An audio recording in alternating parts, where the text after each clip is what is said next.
And all right out there, folks. How y'all doing? Hope you're all doing good. Welcome along to an episode of Martin's World. And today, guys, we got some 420 news for you.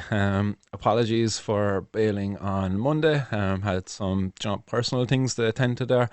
Daddy duties, priorities, and being a dad is always priority number one. So, guys, I have a bit of news to get through for you today. It's quite a bit, but before I get into that, I would normally give a plug to the Patreon and the other places that donate, but today I want to give a plug to two different causes. So the first cause, guys, is a guest of the show previously. It is Philip Anthony Bevington, so Tony for short. I had the absolute pleasure of chatting with this gentleman, and if you don't know who he is, if you didn't catch that conversation, well, then I'll quickly remind you. Philip Anthony Bevington is 80 years of age and he suffers with a terminal kidney disease. As a result of that, suffers with chronic pain. And to help alleviate that chronic pain, he was growing cannabis and he got caught with his cannabis plants. He had 26 of them, quite a bit, but when he explains it, it wasn't a lot. It was just about enough to keep up with what he needed for the medicine. And so why I'm giving him a plug there today is basically he for one he was in court Monday for the first leg of that legal battle. He's due to go back into court now again on December 14th or 4th or something along there, somewhere in December anyway. So he's due back in court again on that for the crime of growing 26 cannabis plants. Despite him doing that, he since has gotten a license for he's gotten a prescription, a private prescription, and that's kind of why I'm giving him a shout out today. Is basically he's reaching out for help there again, because these private prescriptions that the patients are being forced to buy, they're crazy expensive. Like some of them are, I don't know, is it like £1,400 a month or somewhere along the lines? It says here that he's looking to raise £500, but I'd imagine that as much as he can get, he'll take, because he might fill this month's prescription, but there'll always be next month's and the months after and the month after that. And it's absolutely ridiculous that he's basically having to pay out all of this money just because of the bureaucracy there around cannabis and cannabis medicines. If it was produced properly, kind of en masse, and it wasn't as widely stigmatized as it is by the medical profession and everybody else in between, it's just ridiculous. And here we have a victim of that. So guys, if you're out there and if you can stick your hand into your pocket and help Tony out a bit, check it out. It's justgiving.com. I'm not too sure the full link there, but I'm sure if you type in Philip Anthony Bevington, justgiving.com, you won't be too far away from finding that. And if you want to help out and give a pound or two there towards his private prescription. I hate the thought of anybody out there making a donation and some horrible company benefiting, then profiteering basically off of Tony and the many other patients out there like him. Because if prohibition wasn't there, if proper research had been done over the years, this medicine would be widely available, and it would be pennies. That's how much it would cost. Pennies, not pounds, not hundreds of pounds, but pennies. And it's only expensive because of prohibition. So I hate the fact that anybody who makes a donation here, your money's going to help these private companies, these private prescription filler guys. But look, if it means that this man is going to get access to cannabis medicine and it's going to help alleviate his chronic pain, then look, it's a step in the right direction. But as I said, we still have a long way to go yet. We're not out of the woods yet. The second shout out I want to give as well, guys, and it's an event happening later this evening. It's an event organised by a man, Stephen Garland. Had the pleasure of meeting him there a while back at a little event we organised in Cork. And he's now organising a series of talks every Wednesday evening now over the next 3 weeks.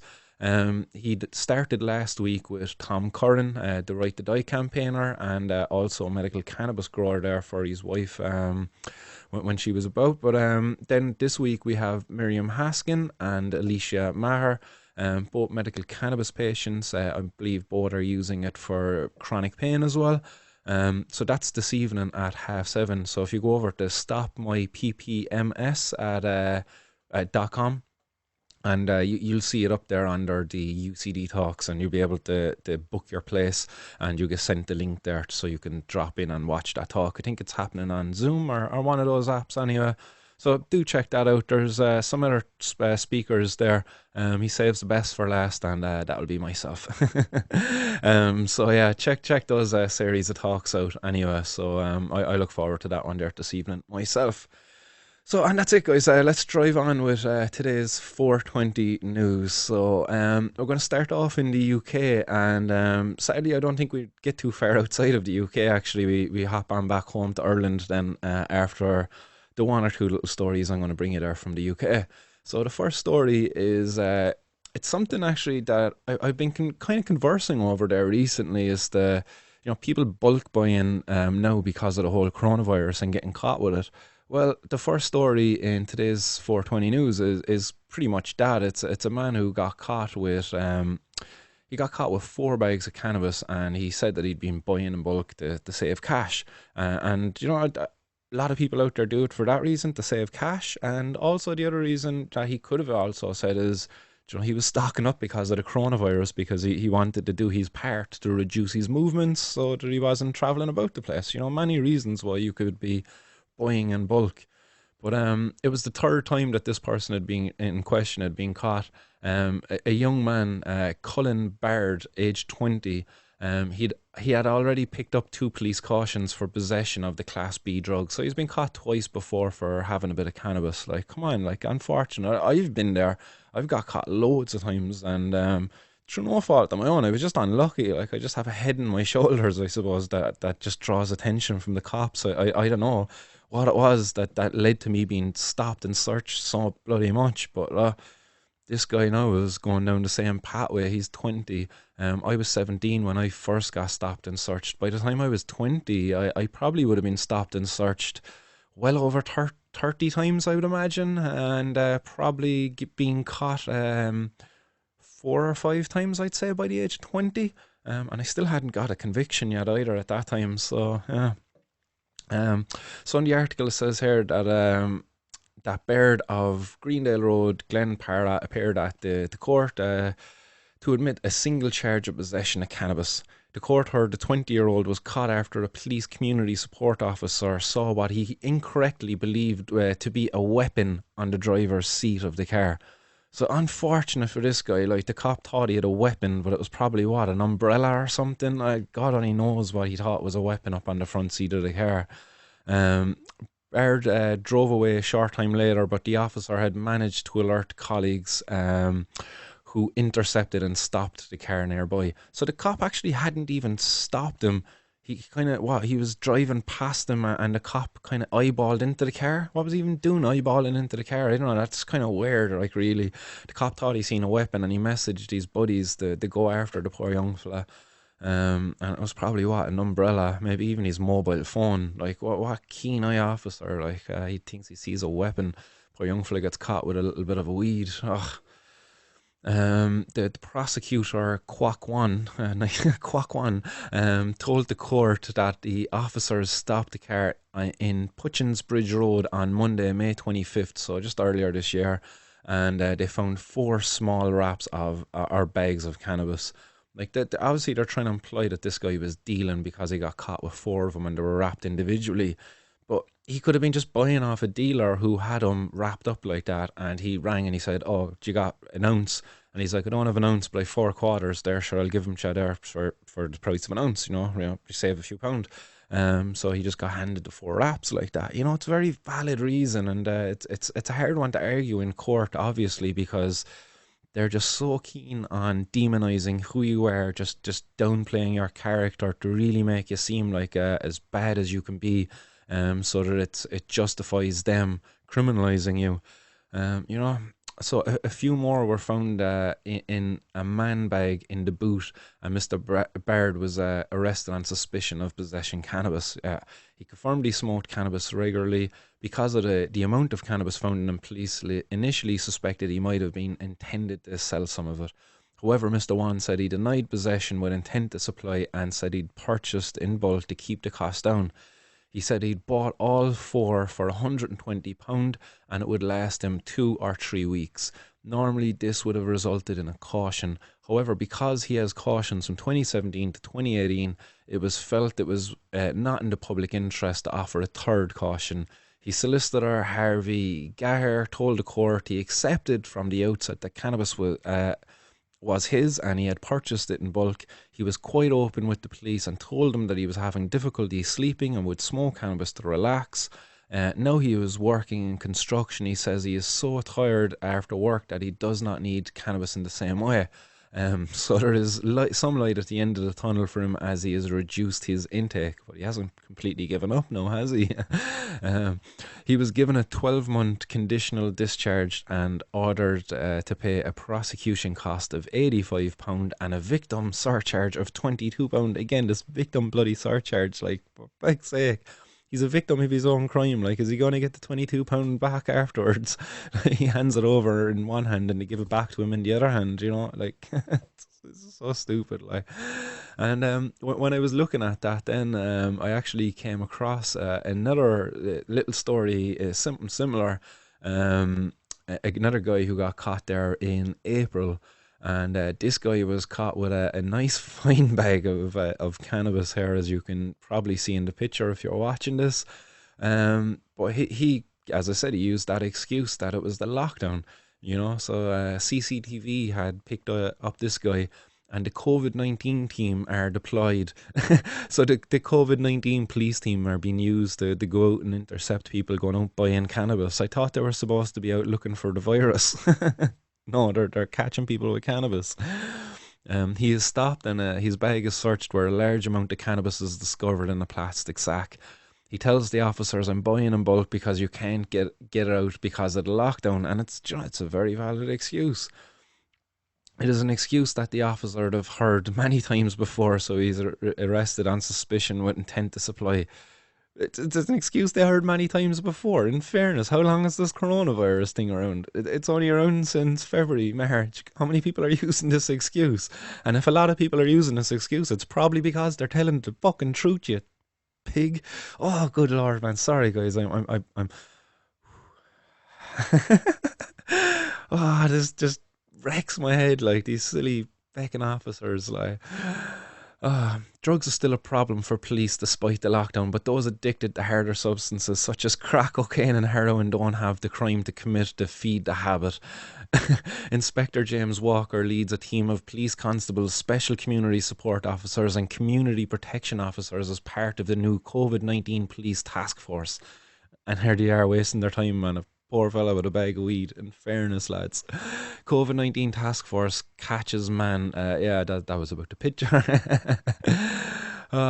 So yeah, you know, this guy. It doesn't say here when he ends up in court. This was an old article that I just happened to come across when it was in related articles there. So I just said I'd tie it in because, like, even the cop is saying it. There's loads of people saying this excuse to him now because there's a load of people out there buying in bulk and they're actually getting caught, and a lot of people are going to get done for dealing over the next while because they're just getting caught with a bit more.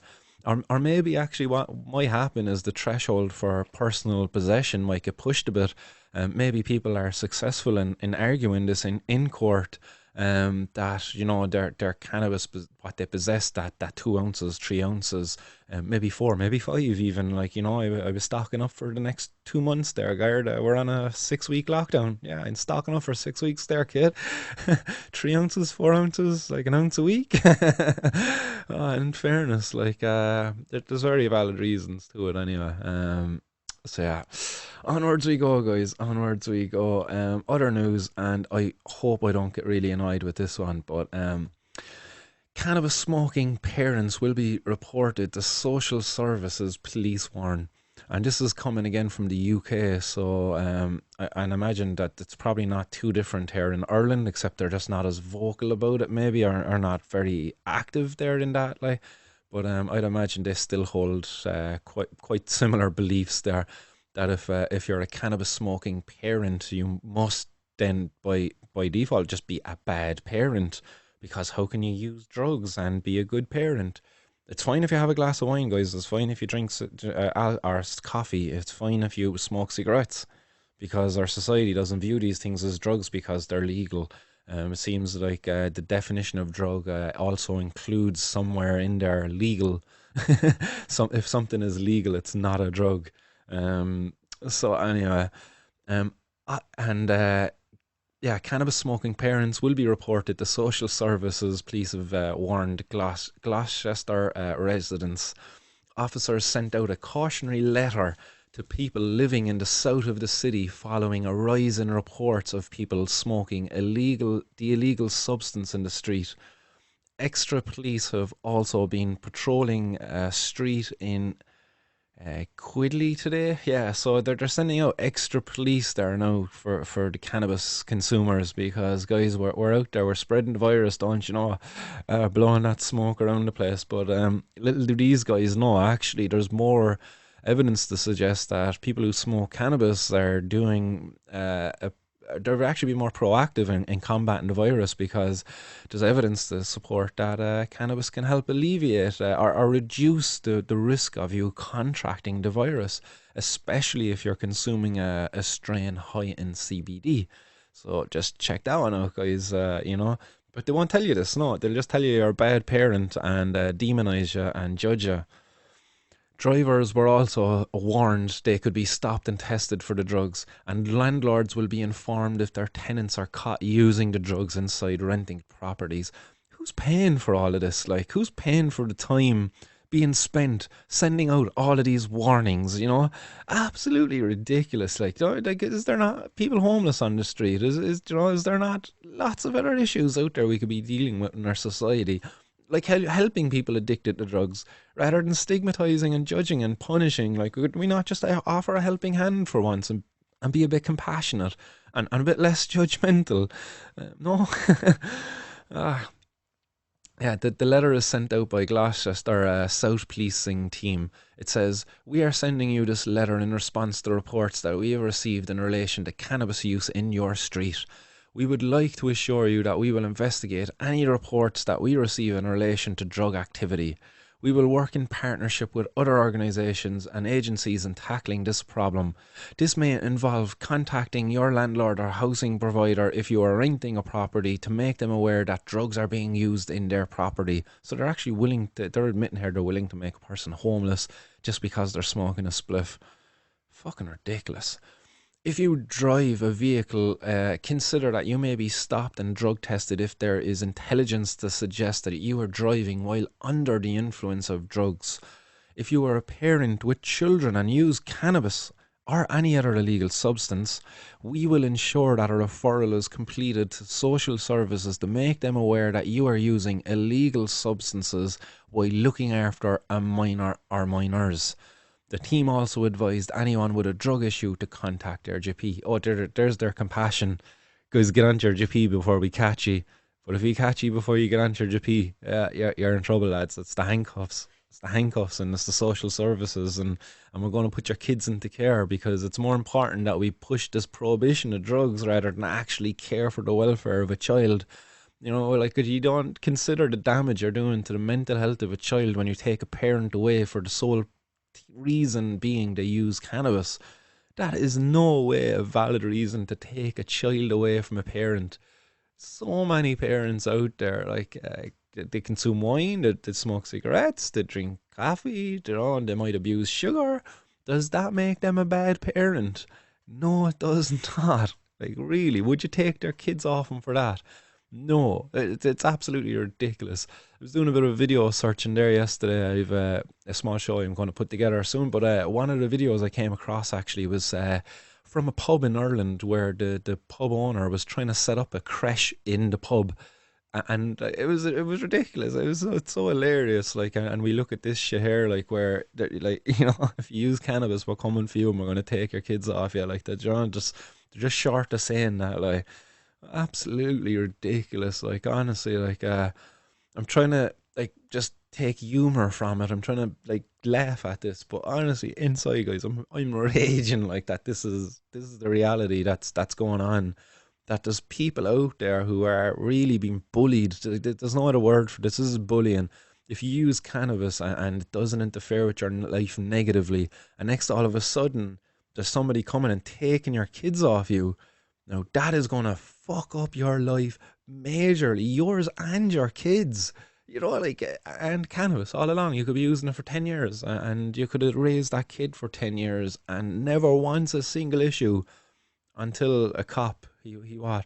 He smells it off you there. Your jacket stinks like a bit of ganja as you're walking down the road someday, and he stops and searches you, and then you get caught. And now, oh crap! Like you're up, you're questioned. It's ridiculous that this is absolutely ridiculous. Thank God I don't hear much of it in Ireland, to be honest. But there is reports of it out there with people having to get drug tested in order to see their kids, and it's sickening, absolutely sickening. Now, if a person has a drug abuse problem, that's a totally different thing. But if a person like doesn't have a drug abuse problem, what's the problem? Like, anybody who uses cannabis is defined as having a drug abuse problem because you're breaking the law currently in Ireland to use the drug, because so therefore you must be an addict of some sort because you're willing to break the law. You're a bad person. It's just so stupid. And here we more stupid stuff for you guys in the 420 news, and it's something you've probably heard there earlier in the week. It was lined up to be done on Monday, but it's here today. And it's cannabis resin has become 25% stronger over the past 50 years. What a load of nonsense. Absolute horseshite, like pure, utter horseshite. So this was an article that I came across in the RTE kind of thing. So absolute appalling. But like, you know, the strength of street cannabis has increased across the world over the past 50 years, according to a study. The researchers in the University of Bath conducted a study with more than 80,000 cannabis samples. They found concentrations of Delta 9 increased from 1970 to 2017 by 14%. That was the herbal cannabis. Then cannabis resin rose by 24%, if you believe that. The CBD hasn't changed. Dr. Tom Freeman, Director of Addiction and Mental Health Group at the University of Bath, said frequent use of cannabis with higher levels of THC carries an increased risk of problems such as addiction and psychotic disorders. As the strength of cannabis has increased, so too has the number of people entering treatment for cannabis use problems. Dr. Freeman said more Europeans are now entering drug treatment because of cannabis than heroin or cocaine. Would you believe that? Dr. Freeman says the increases in cannabis strength highlight the need to implement wider strategies for harm reduction similar to those used for alcohol, such as standard units and public guidelines on safer consumption limits. Now, this is something I can't argue with the guy. I kind of agree with him there that we do need better education around consumption, around what is considered to be a safe limit, and things like that, as opposed to just say no. As the strength of cannabis has risen, consumers are faced with limited information to help them monitor their intake and guide decisions about relative benefits and risks, Dr. Freeman said. The introduction of standard unit system for cannabis, similar to standard units for could help people limit their consumption and use it more safely. Cannabis resin, also known as hash, is often seen as a safer type of cannabis. However, the study found that it is now stronger than herbal cannabis. Stronger, just basically going by the THC content. Sam Kraft from the Addiction and Mental Health Group of University of Bath said traditionally cannabis resin contained much lower amount of THC with equal quantities of CBD. However, CBD concentrations have remained stable as THC has risen substantially, meaning it is now much more harmful than it was many years ago. Absolute poppycock. The study, which was funded by the Society for the Study of Addiction, is published in the Journal of Addiction. So guys, these guys definitely have a vested interest in that. It's the Society for Study of Addiction. They want to see cannabis use seen as an addiction. There is definitely an agenda there, but I can't really badmouth what Dr. Tom Freeman, one of the authors in the study, said there in that article in the RT. Basically, he's kind of calling for regulation. He's calling for an introduction of standardized units, where basically consumers are informed as to the strength of what they're consuming so they can monitor how much THC they're consuming. Currently, we have no idea. You're going out, you're buying a bag of weed, sure, like fellas now are getting stuff from Cali, and you might have some idea as to what is on it, but majority of people don't. And like as soon as you're getting something from the black market, even if it says on the product packaging that it's 25% THC, the product in there mightn't be. You could be getting ripped off. You could be misled, or it could be just simple like ineffective batch testing. Like even in America where the market is regulated, they still find inconsistencies there because of maybe problems in the labs where things are being tested. It's still not foolproof there as to it. But what he's calling for is regulation. Amazing, absolutely. Happy days, like Dr. Freeman, like fair play. Like, yeah, I agree with you. There should be regulation. And there should be better education around safer consumption and safer habits with using cannabis, so people can identify when it is that they do have a problem. Because currently, it's only if you get caught with it. It's when you get caught with it, oh, now you have a problem with cannabis. you know, Unless you're one of the very small few people who have a psychotic breakdown because you're predisposed to maybe the schizophrenia, like if that's the case. Very small population there. Just quite like there's a very small population who can't handle their drink, but we don't ban drink, we don't ban alcohol, do we? No, we don't. um, so yeah, that was that study there, and here is the page for that study if you want to actually go and look at the study for yourself. So the study is up on the Journal of Addiction. It's called Changes in Delta 9 Tetrahydrocannabinol THC and Cannabinol CBD Concentrations in Cannabis Over Time, Systematic Review and Meta-Analysis. So in the study, basically, they had some inclusion and exclusion criteria. The inclusion criteria was that there needed to be like sampling done at 3 periods over the year. Not actually of real importance, because if they actually were like to do credible research here, in the research they would have actually talked to some of the limitations as to why it might be indicated that the cannabis today is stronger than what the cannabis was many years ago. There's many reasons for it actually, and one of the reasons for it is back then in the 70s and 80s, a lot more of the testing of the cannabis it was done using GC. If you don't know what GC is, it's gas chromatography. And a part of gas chromatography, it was actually a flaw in the testing, is it heated up the cannabis sample before the test took place. And if you know anything about the metabolism of cannabis, and when you heat it up, the THC will degrade. It will change. It will degrade down into CBN, another cannabis compound. So when they test that cannabis back then, that cannabis is actually going to test as being lower in THC, just because of that simple fact. Now, the testing method they use today is liquid chromatography, and that is less. That has less of a detrimental effect on the THC, meaning more of it is around when the test is actually carried out. So that's one reason as to why the cannabis back then would seem to be stronger or weaker than the cannabis today. That's just one reason. There's many other reasons out there as to why that is the case. Some of the other reasons include, the cannabis back then. A lot of these studies are coming from America. Well, in America back then, 75% of the cannabis in the 70s was imported into America, mainly coming from places like Colombia and Mexico. And if you know anything about that, then basically the transportation, it took time. So the cannabis got harvested, it got dried, and then it got transported. Well, during that transport, what happens? Degradation takes place, the quality lowers, the potency lowers. Also, the cannabis in the 70s, if I wasn't around to be buying it, but if you were around to be buying it back then, you would get a bag of like maybe 10 grams or so, like for half nothing, because it would be full of stems and seeds and all sorts of nonsense. Again, lowering the potency. If you've got stems and seeds and stuff like that inside in your cannabis, then that lowers the overall potency of that cannabis bag. Then also the fact that there's seeds there. That's another indicator that the potency is going to be lower because it is not sensimilia. Interesting fact actually is in 2000, all the cannabis seizures, only 3.5% of the cannabis seized in the year 2000 was sensimilia. Fast forward to 2010, that was now 60%. 60% of the cannabis is sensimilia.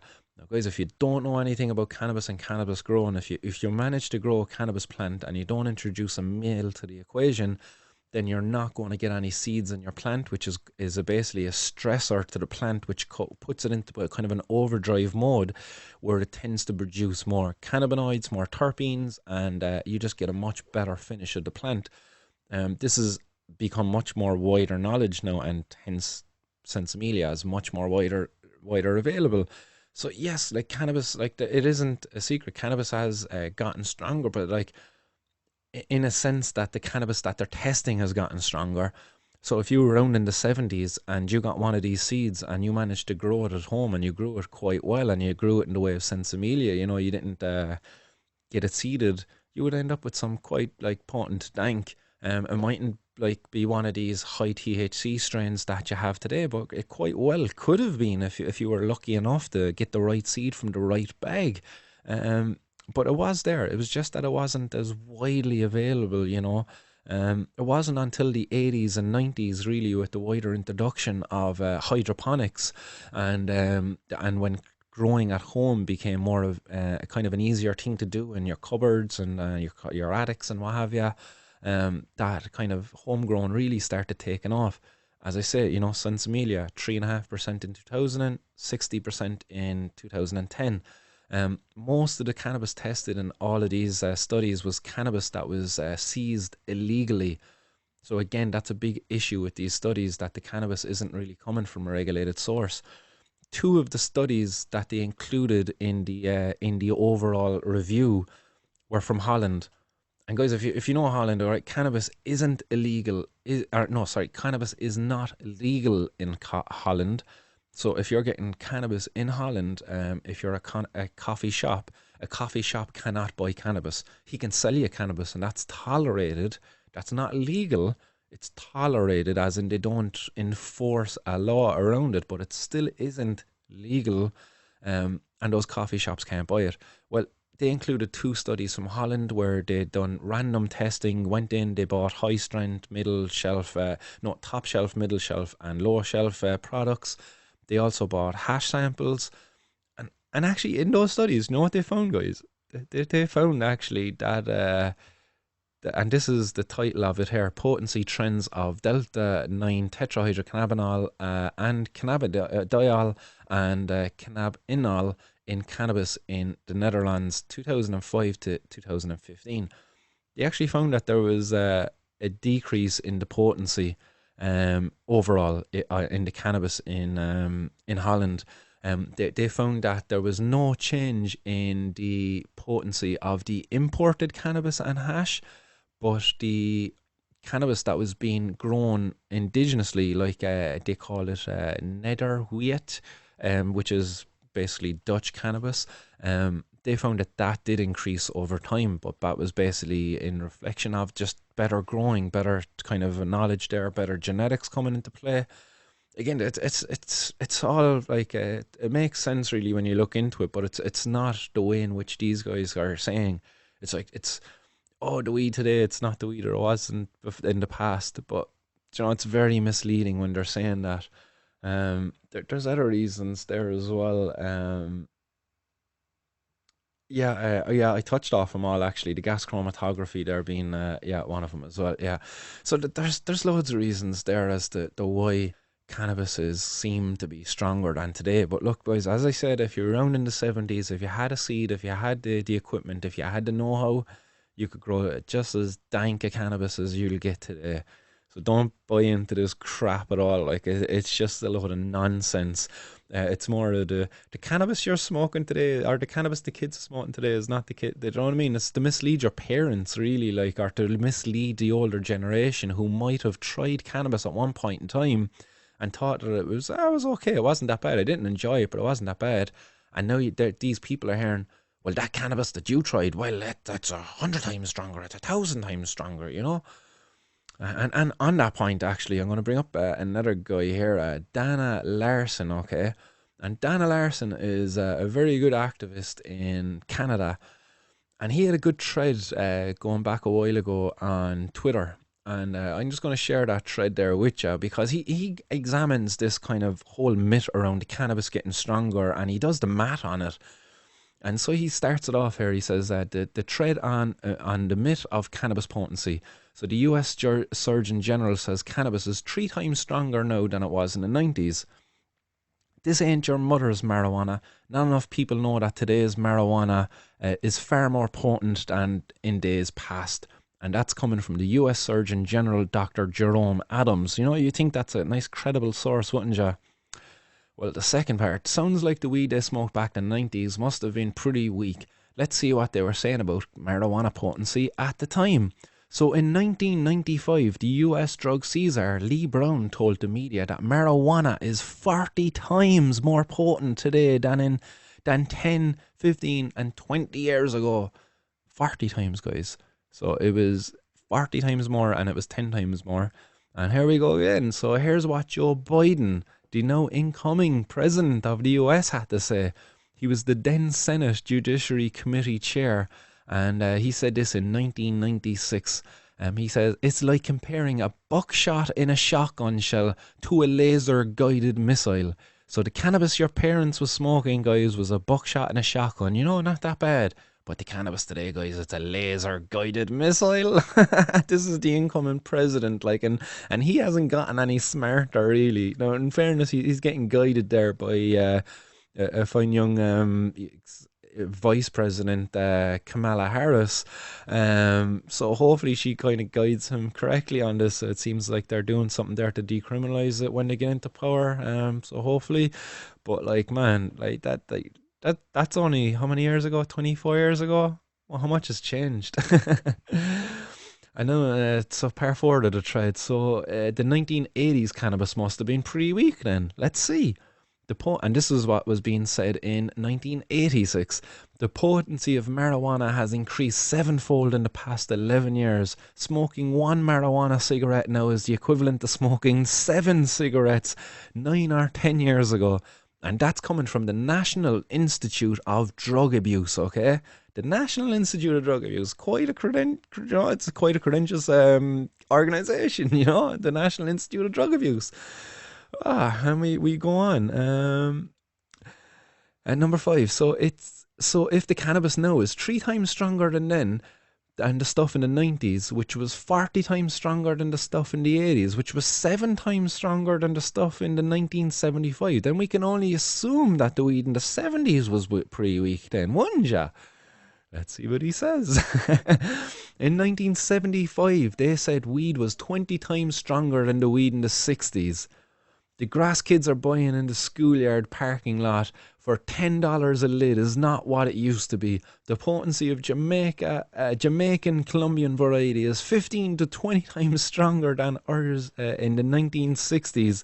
And that was Paul Harvey, a columnist. Okay, so more propaganda there for you guys. That in 1975, okay, they were saying that the cannabis was 25 or 15 to 20 times stronger than it was in the 60s. So like, they're still using the same age-old propaganda. Like, we're in 2020 and they're still thinking they can get away with it. Oh, good lord. And then here he shares a link to an article from 1975 saying that the cannabis was 20 times stronger than it was in the 60s. So yeah, there's that there as well.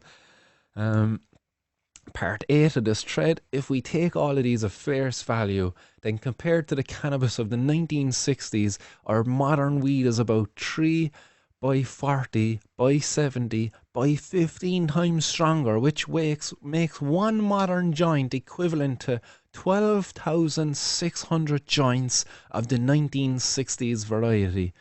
Well, guess what, Dana, okay?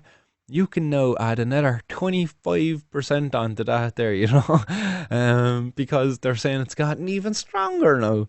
Absolutely crazy. The study looked at the cannabis from the 70s. This is going back to the 60s. Imagine that. Like, so a joint, can you believe that? A joint today is 12,600 times stronger than a joint from the 60s. Get out of town, like, come on, that's ridiculous. So a shout out to Dana Larsan there for that. There's two more pieces there for his thread, actually. Meanwhile, in the 1950s, they were reporting that a puff from a cannabis cigarette could drive people to insanity and murder, and often compared cannabis to heroin in its potency. Is our modern marijuana really 12 times or 12,600 times stronger than that? Has it? No, it's actually changed. Like in the 50s and the 60s, they were trying to say that cannabis would make you murderous and insane. And then come the hippies and they're like, no, actually, it's going to make you mellow and it's going to make you drop out and unmotivated and lazy. And man, there's so many contradictions along the way in this fucking battle to keep cannabis illegal. And the final part here then says that also, if cannabis was all bunkweed until fairly recently, then I wonder what these guys were smoking 2,500 years ago. And he shares there a headline from an article that says archaeologists find signs of ritualized cannabis use from 2,500 years ago in China. And a subheading says the discovery at the prehistoric burial site suggests that cannabis plants were selected for higher potency. So how much stronger is our cannabis today from that stuff? Like a million, billion, gazillion? Oh, good lord. Yeah, you needed a good old laugh at that. And thanks very much there to Dana Larsan for really just breaking that down quite so elegantly. Like it's pure propaganda. It's pure bullshit. The cannabis today, it's, the better cannabis is more widely available. And the shit stuff is gone away. The brickweed is gone. The bags of seeds and stems and all of that nonsense, it's gone. Everybody wants the dank bud. Everybody wants the seed-free stuff, Everybody wants nice, fat, frosty nugs. People know what they want. The consumer, the market, sets the demand. And over time, people kind of learn, that happens in all kind of industries. The clothes we wear today are improvement than the clothes we wore 20 years ago. Why? It's reflecting of our learning behaviour. But then you could also look at the alcohol industry or alcohol prohibition as another reason. Prohibition there, when we look at alcohol, there was a push to have more potent alcohol because of prohibition. If you were a guy selling alcohol during a time of prohibition, well, it made no sense to sell a guy 10 bottles of beer when you could sell him one bottle of vodka that had the equivalent of the 10 bottles of beer in terms of potency. This is prohibition at work, guys. This is what happens, I would love to know, guys. I'll throw it out there as a question. Let me know and we'll see what people say in a minute. But how much do you think a bottle of vodka would be today if prohibition of alcohol was still in place? So just say a naggin of vodka. A naggin of vodka you can get in an off license now. I would go as far as saying you can get it for as cheap as a fiver. A naggin of vodka. What do you think a naggin of vodka would be worth if alcohol was prohibited? So just throw it into the comments there if you're watching. Let me know what you think on that one. And we'll drive on with the show here. Back to Ireland we're going, guys, and the first of our Irish news today is a man caught cultivating plants worth nearly €140,000. Absolutely, man. So Stephen Kenny, 44, of Bellarmine Hall, Stepaside, Dublin. That's a cool address. Bellarmine Hall, Stepaside. I never heard of that place, Stepaside. But anyhow, pleaded guilty at Dublin Circuit Criminal Court to possession of cannabis for sale and supply and to cultivation of cannabis at Tumdara, Roundwood, County Wicklow on June 30th, 2016. So almost 4 bloody years ago. He has 6 previous convictions, including a conviction for cultivation of cannabis. Garda Brian Griffin told Noel David BL, prosecuting that the inquiries by Gardaí led to suspicions that cannabis was present at the address in Wicklow. The house was searched, cannabis was found and discovered with the cultivation equipment. Garda Griffin said that the total combined value of the plants and the plant material cannabis herb found was €139,140. The owner of the house had not lived in the house since December 2014 and had rented it out to a man on a short-term deal. Kenny's fingerprints matched the prints that were found at the house, and Garda Griffin agreed that when the stalks were taken out of the plants, the value went down to around €30,000. Imagine that, €100,000 of a drop because they took out the stalks. Imagine that. That is ridiculous. €100,000 worth, all right, €90,000 worth of a drop there because they took out stalks. Those are some pricey stocks, guys. The Garda told council that due to Kenny's fingerprints being found at the scene and his previous conviction for cultivation, his assessment was that Kenny was running the operation hands-on. Garda Griffin said he had no knowledge of any superiors and that there was no evidence to suggest that there was anyone above Kenny. He said he believed Kenny was both involved physically in the operations and profiting from it. The court heard that the house was destroyed and the cost to fix it substantial. That I frown upon. Mr. O'Lidea, I don't know, is that the judge, put it to the Garda that his client, oh no, that was his solicitor, that his client had written a letter of remorse that he had a drug debt due to his own drug use, and was told that doing this would clear his debt. So here he's saying that he's basically a drug addict and he got given an opportunity to clear his drug debt by operating this grow facility, this grow house, whatever you want to call it. Could very well be true, but are they going to believe him? Let's see. Sentencing Kenny today, Judge Pauline Codd said that while Kenny had made a case that he was under pressure, there is no evidence of that, despite the man saying it. However, the judge accepted that he was a person with a drug addiction problems at the time. She said Kenny had an active role in the operation and had profited from it. She said that the high value of the drugs was an aggravating factor. It's only high value because of the bloody prohibition, guard. Our judge. The judge took into account a number of mitigating factors, including Kenny's guilty plea and his family circumstances. He is the father of 5 children, the court heard. The judge handed down a 5-year sentence and the final 2 suspended on a number of conditions. So that's the final paragraph that killed me on this one. He's a father of 5. Now, fair enough, I don't know, he could be a shit dad. He could be a good one. I don't know. But that just concerns me that our government are willing to lock a person up for this. And they're a father of 5 children. Like, alright, it's €30,000 worth of cannabis. The article said 140 starting off. But actually it was 30,000 when it came down to it because they devalued it because of the inclusion of stalks. And that was probably including stem or soil and all sorts of nonsense as well. Who knows? It seems like they were really out to get this guy. Absolutely ridiculous. Like 5 children now going to be without a dad. Now, as I say, he could have been a shit dad. He mightn't have been even present in their life. But I just don't know. I just don't know. Just that's kids. I have 2 kids myself. I'm a good dad. I don't think cannabis use makes me a bad dad. The fact that I get criminalised because of it, yes, that definitely impacts upon my ability to be a good dad because now I have a criminal record and I can't even get a good bloody job. Well, anyhow, I can't even go to bloody Florida. I'm going to get into it. I'm going to get really angry. Just breathe. And we go on, guys. Other news there. A man with a van. A man with a van caught with €350,000 worth of cannabis. There's a headline for you. So, a County Wexford-based man with a van who advertised himself as available to do jobs as a way out of debt has been jailed after he was caught with boxes containing €350,000 worth of cannabis. It's quite a bit of cannabis in fairness. Like, what is that? Like, almost 20 kilos, like 17 and a half kilos. Is it? Somewhere along those lines anyway. It's quite a bit of cannabis, you know, but he's a man with a van. Like, come on, guys, he's on a mission. He's a man with a van. Leave him off. Dublin Circuit Criminal Court heard Paul O'Leary's role was simply as a courier and he had no wider involvement. His solicitor submitted that he was a man without a criminal history and who was amenable to making money, and he had put a red flag in himself, making him attractive to others after advertising his delivery service on the internet.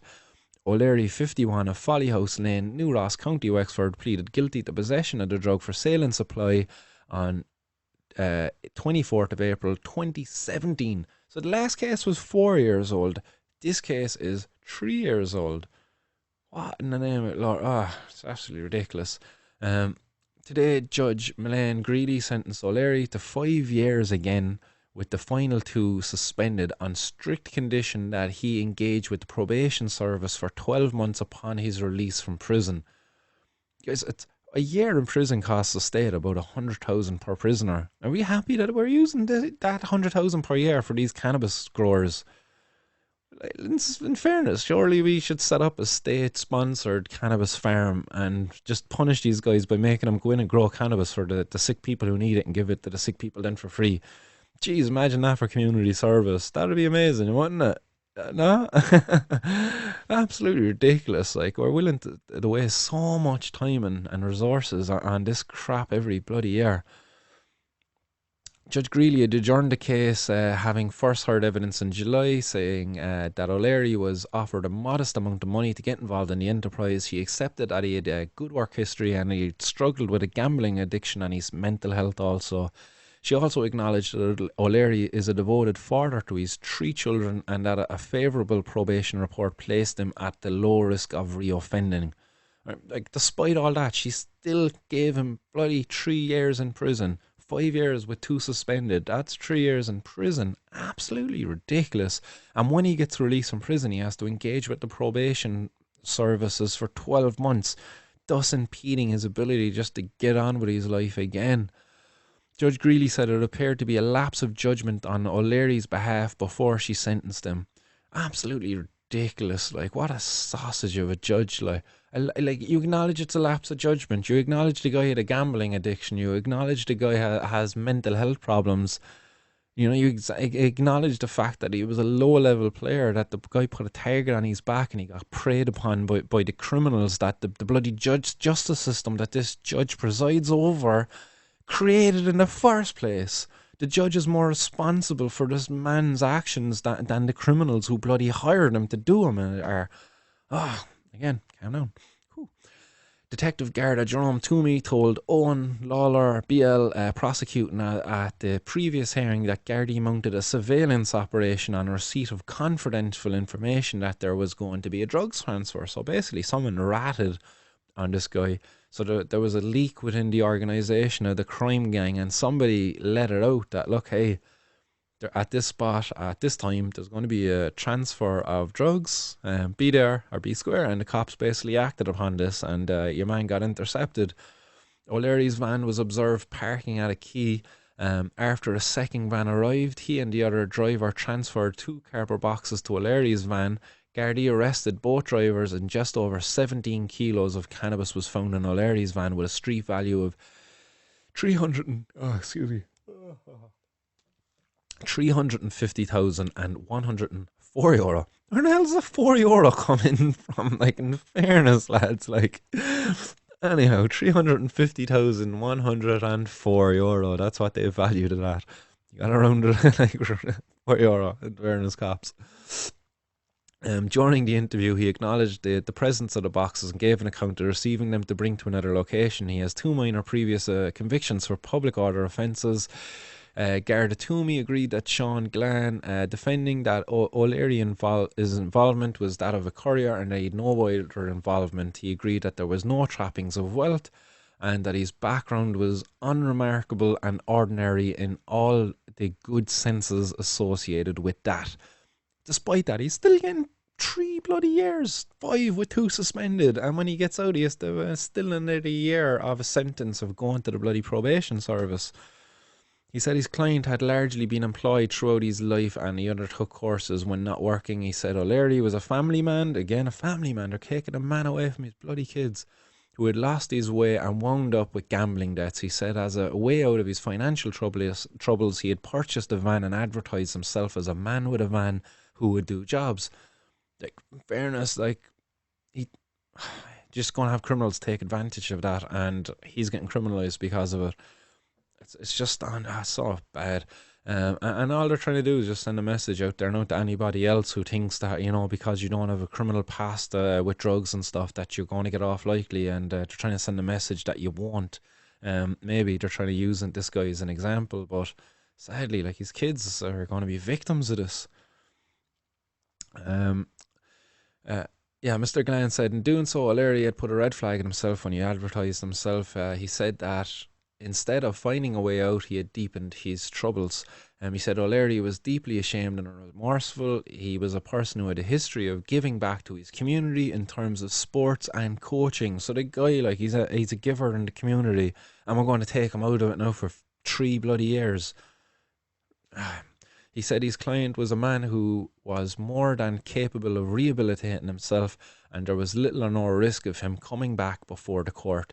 He asked that the court take into account his guilty plea. And they didn't. They gave him 3 bloody years, or 5 years with 2 suspended. Scumbags of judges, in fairness, like. Other news, guys. It doesn't get really much better, because, like, your man's getting sent to prison here now. And guess what? The prison's in the news.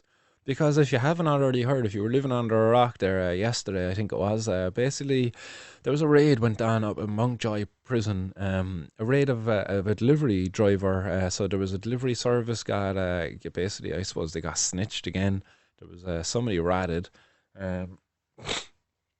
So up to 30 mobile phones and 25 SIM cards, along with an assortment of bags, boxes and vials of drugs, have been seized in Mountjoy prison, in what is thought to be one of the single biggest consignments of contraband in prisons in recent times. A man in his 40s has been arrested in connection with the seizure and is being questioned at Mountjoy Garda Station. Prison authorities suspect a consignment hidden inside a delivery of goods to the prison kitchen was destined for jailed associates of the Kinnan cartel in the Dublin jail. Earlier reports indicate the items were labelled with nicknames and initials for distribution throughout the prison. The targeted search conducted this morning was the result of extensive intelligence work by Irish Prison Service and Operational Support Group. And Garda Síochána was notified, and detectives at Mountjoy Garda Station are conducting an investigation. The OSG, the Operational Support Group, was notified, and the detectives at Mountjoy Garda Station I'm just reading the same sentence. The OSG staff intercepted the van, searched it, and filled 5 large paper evidence bags to be collected by the Gardaí, said one source. An initial examination of the pallet detailed between 20 to 30 mobile phones, 25 SIM cards, 2 bags containing white powder suspected to be cocaine, vials of steroids. They got almost a kilo of cannabis. There was 800 grams of cannabis found, alright? So that's just shy of, what's that, €18,000? That's €18,000 there they're sending into these prisoners. Keep in mind, €18,000. And that's probably actually an undervalue of it now today, because I'm hearing cannabis is as much as €30 a gram there in some places. So they're actually undervaluing it. By today's street value, that would be over €20,000 worth of cannabis. And some 5 shoe boxes containing almost 10,000 tablets. So imagine you're this drug courier there, and you're dead, and you get locked up for couriering drugs. And meanwhile, the prison they're locking you up in, it's rife with the bloody drugs that you're getting locked up for. And you go in there and you end up bloody addicted to drugs. You go in with a gambling addiction, and you come out with a drug addiction and a gambling addiction, because they facilitate gambling inside the prisons. When I was locked up in Cork prison, there was busters, gambling busters on horses and on the soccer. They used gamble things like from the, what was it called? The shops anyway. I can't remember what they had it called. They had some name for it. But basically, yeah, they would gamble Swiss rolls. That was the currency inside there at the time on the busters. It was Swiss rolls. and so many Swiss rolls was worth a pouch of tobacco. It's ridiculous. Like the lads, like they probably couldn't add one and one together, but I'm telling you, they could tell you like, oh, 10 Swiss rolls. Oh yeah, that's 3 packs of tobacco there. But yeah. Like they no bothers handling the decimals there. But anyhow, like the prisons, like they're rife with bloody drugs. Like and we're locking people up then for cannabis. I'm in court next month, like for €10 worth of cannabis. And meanwhile, what they're going to send me to prison, and in prison, sure, there's more cannabis in prison it seems than there is outside of the prison. Ah, crazy stuff, like absolutely crazy stuff. Other news there, guys. Oh no, that is it actually. That is it for today, guys. That is the end of today's 420 news. I hope you all enjoyed that. I thought I had a bit more to bring to you, but no, that's it. Oh, I could keep going for another hour, but I won't. I won't. Chris says I was late. I wasn't late, but I was like, there was a 10-second delay. So when it went 420 for me, I was like 10 seconds, but I was on time. Like it was just a delay. It was Facebook was late, or maybe you were late. Dave is up there as well. Good to see you back. Nice one, Dave. It's good to be back, man. I'm glad to be here doing this 420 news. To be back beating this drum. Tommy Stokes says, "Good man, keep up the fights. Lots of respect. Thanks as well. Nice one for stopping by." And Percy's stopped by. Percy's Greenbird had a pleasure of actually sitting down with the gang there last night from the High on Homegrown podcast. Really good podcast there. Consists of a panel of cannabis growers. So I got to interview those 4 cannabis growers yesterday, late last night. One of them from Ireland, Percy's Greenbeard. One of them from the UK. That is Mackie, and then you have an American grower, which was Temple Grower. No, Temple Grower was from Canada, and Monkey then was from the US. Yes, I nailed that one. I got them all right, I think. But check them out, guys. The High and Homegrown podcast. They had Tommy Chong on there recently, and they also had me on. So I'm thrilled that I got to be on a podcast that Tommy Chong also had to be on. Like that just like blew me out of the water. So check out their podcast, really good, and I'll have that interview out there soon. She as well, guys. Cronin Maddie says smoking one with a smile now. Nice one. Yeah, I'm glad that you're blazing up, and I'm glad I can bring a smile to your face, or maybe it's the cannabis, but either way, you're smiling. So happy days. Me too. It's always good to wear a smile. They're contagious. Um, Paul says, Paul Lefwick says it's a rip-off price if you don't buy bulk, silly bully guards. Yeah, man, it is a rip-off price. As I said, like a gram of cannabis these days, apparently it's going for as much as €30 a gram, they're saying. Like that's crazy price. And 140 for a quarter apparently. So that's like you save 40 quid there if you buy a quarter. I don't know. Like so, man, it's just all out of whack. The stuff should be cheap as chips. I reckon a 50 bag should cost about a fiver. I reckon. Um, Blake Blake Clevitt says that I have a point. I don't know what that was. It was 40 minutes ago, so I can't remember what I said 5 minutes ago. So. And Paul Effick says it's okay for Jimmy Seville to look after your kids and smoke a joint, and Jimmy gets them. Yeah, there you go. Like how far we've come. Like uh, Francis Carlin says, "Hey, sorry for the late delay. Just out of work, spliff time. Listen to the news. Hope everyone is enjoying their evening." Nice one for the comment there, Francis. Man, it's good to see you back. Another regular listener there of the 420 news, and it's a pleasure to always have you come and get back, guys. It's just. You know, I'd be thinking there that who wants listening to me, like, but the fact that you keep coming back, like the same guys over and over again, like it's just like I must be saying something right. I mustn't be. I suppose you never like the sound of your own voice. I don't know. um, Paula says there as well. Cannabis is the exact same as 30 years ago when I was a kid. Less cocaine than I had when I was a toddler. Yeah, less cocaine than I had when I was a toddler. Yeah, I lost there in the second point, but why chop coke when you were a toddler? I lost in that, but yeah, man, cannabis is definitely pretty much the same. It's just that the good stuff is more available. David Shadlow says, "Get married in government, man. If we have an election sometime soon, we might have an opportunity to do it because I will run again. I will run Cork North Central, guys. Give me your number one if the election comes about." Sam Kraft is daft there, says Paul, and that's Sam there from that study on cannabis getting stronger.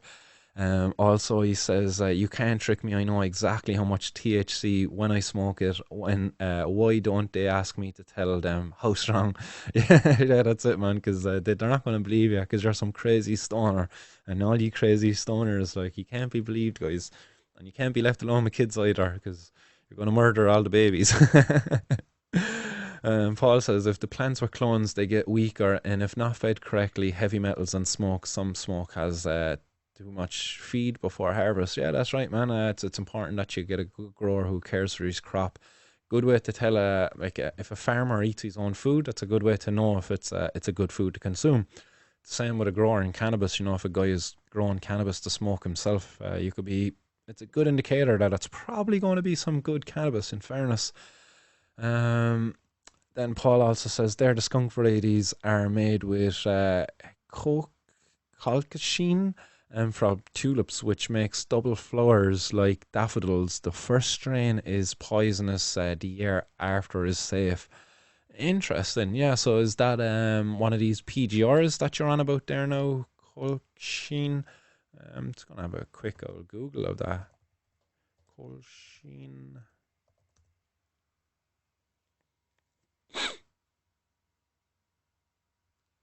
Okay, yeah, no, it's not coming up as a PGR or anything like that. It says type of medicine for treating inflammation and pain.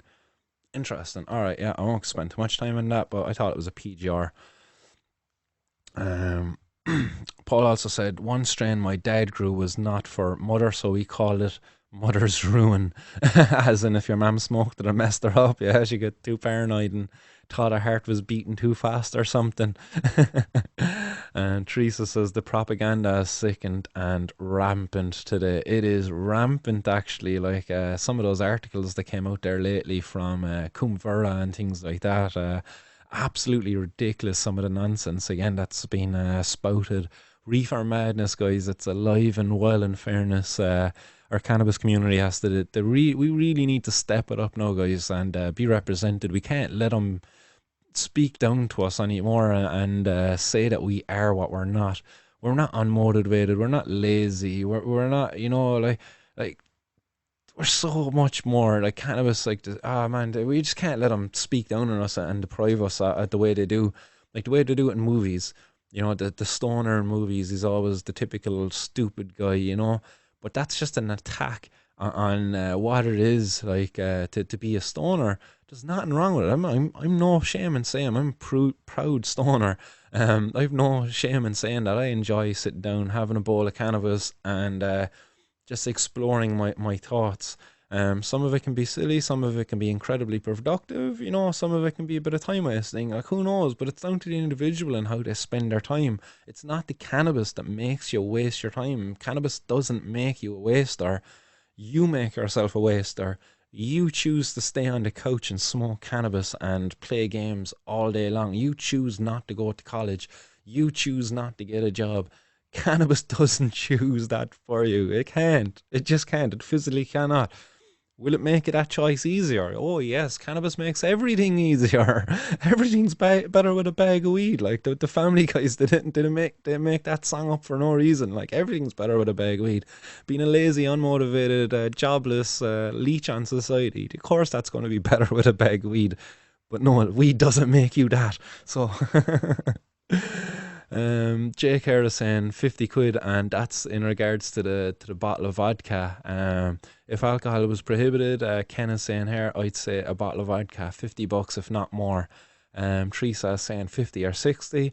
And this is what I think as well, guys. I think a nagging of vodka would have been somewhere in the lines of 50 to 60 euro there, kind of, on par with what a person would pay for a bag of weed. If you went out and bought a bag of weed, it'd be about 50 euro. And I think actually there's a lot to be learned from that.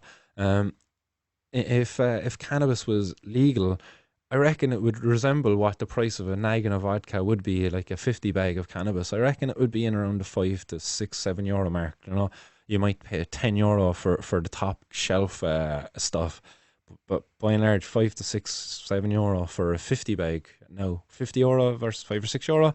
Like, you tell me what what young fella is actually going to waste his time trying to sell cannabis when he has to sell it at a 50 bag for €5 to €7 to compete with what they're selling in a store?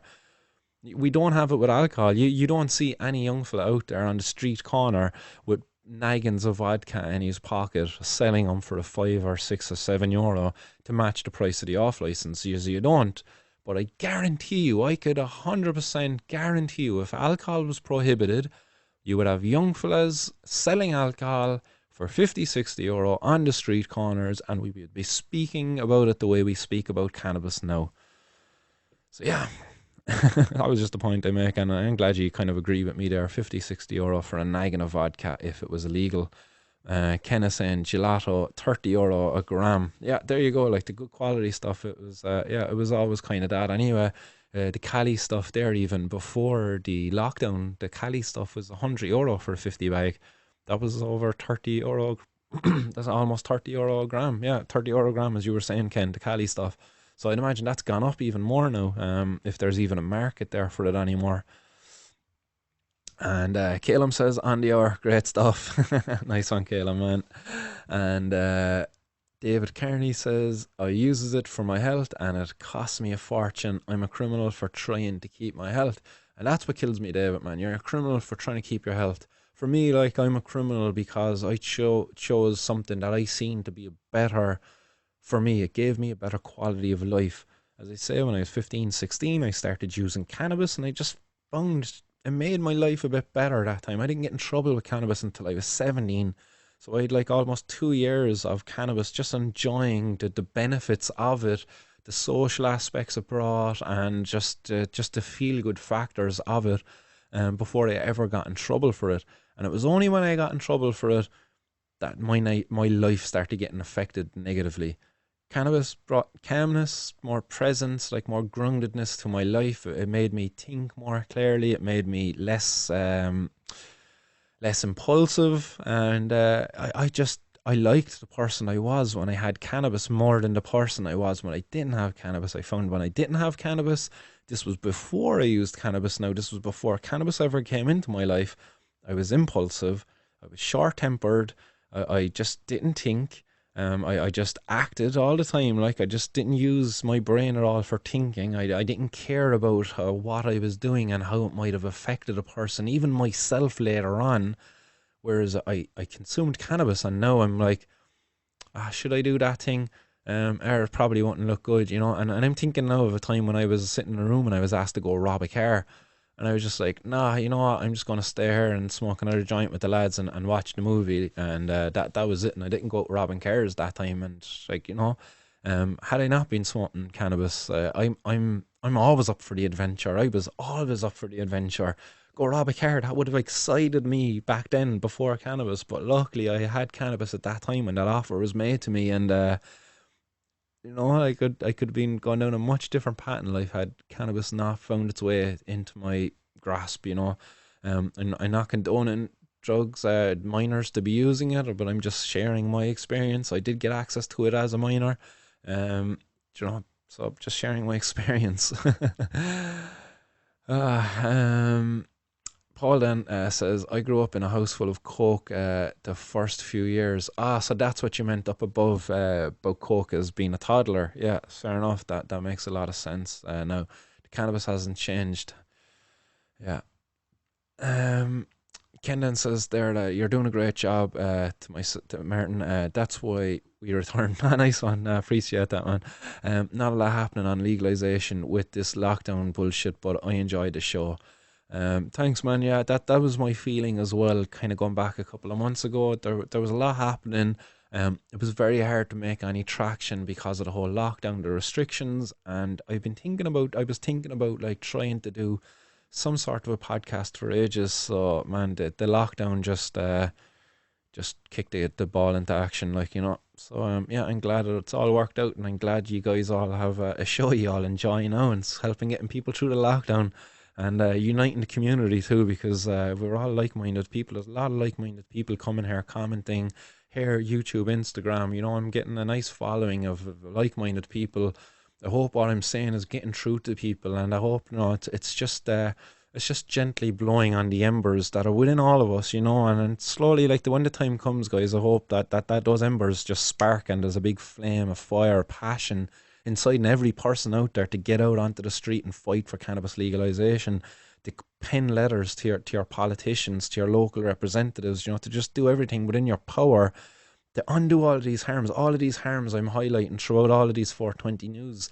All of these harms are caused not by cannabis, but because of cannabis prohibition. All of these people are getting locked up. All of these parents, all of these dads being taken away from their kids.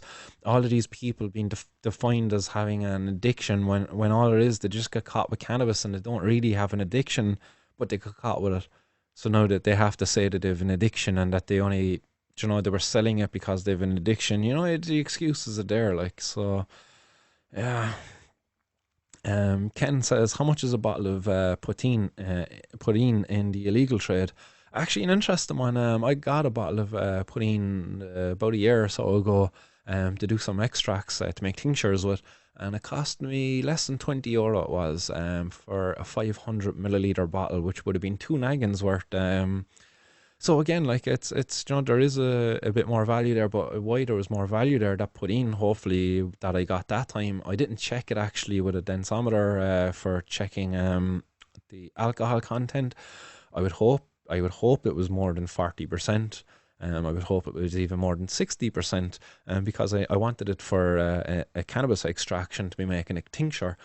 So I was looking for a good source of it. So yeah, I got put in that time. It was less than €20. I think it was like 17 or €18 or something. It was girlfriend's dad there got it for me as a present from a lad down in Kerry. And yeah, that's it. That's everything from today, guys. That's all the comments. That's all the news. And that's that, guys. It's good to be back. Sorry again, I didn't get to deliver the news to you Monday. I'm here. I might try to get another special show out maybe tomorrow. A bit of an entertainment one. I have a lot of the anti-cannabis ads there. So I'd love to just sit down, get the bong out, and just play these ads for yourselves and just digest them with you. Send me a message, guys, if anybody wants to join me on maybe, I don't know, will we do it on a Zoom or something, and maybe we could have a few of us there and we play the ads and we just have a bit of a crack with it. So send me a message there, and we do it as just as a bit of a banter, some evening there or some day. We play the ads, we have a smoke, and we just have a chat and take the piss about it. Because honestly, if you see the ads out there, like they are absolutely ridiculous. Like, this is your brain on drugs, crack and the egg is frying. Oh man, they're comical. There might be something fun to do, guys. So get on to me, and let's organize something, and we do something fun. And guys, as well, Stephen just posted it up there just to remind you, don't forget to check out the event, UCD Talks there. The link is in the comments. Stephen just popped it up. It's on this evening at 7:30, so check that out. Stopmyppms.com. UCD Talks starting at 7:30 this evening. You have Alicia Maher and Miriam Haskin. They're going to share their story. The both of them suffer with chronic pain, and yeah, it should be a very good conversation. So do check that out if you happen to be sitting at home doing nothing. I'm sure Stephen won't mind if you're having a talk, because I'm sure it's actually encouraged. So guys, do check that one out. And also, guys, just another reminder to, if you can at all, support Philip Anthony Bevington. He's looking to raise a couple of pound there to help with his private prescription for medical cannabis. Philip Anthony Bevington is the cannabis patient who's up in court now currently for growing cannabis. He's 80 years of age and he's got a terminal kidney disease. He suffers with chronic pain. He got caught with his plants. He's now up in court. He's back in December. Hopefully the judge finds in his favour. Like, the guy has a private license for it now. He has a private prescription. There's evidence there that the cannabis is beneficial for him. I just can't see how they're going to punish him. But if you want to throw a pound, £2, euro, whatever it is that you want to donate there towards Philip Anthony Bevington's medicine, Tony, please do find that. That's on justgiving.com, I think. It's at the start of the show if I got it wrong anyway. So that is it all for this evening. So guys, thanks very much everybody for stopping by, giving me all your comments there and everything. Absolutely a pleasure to be here and to present it. As always, guys, stay blazed out there and keep her lit. Peace. Till next time. See you on Friday.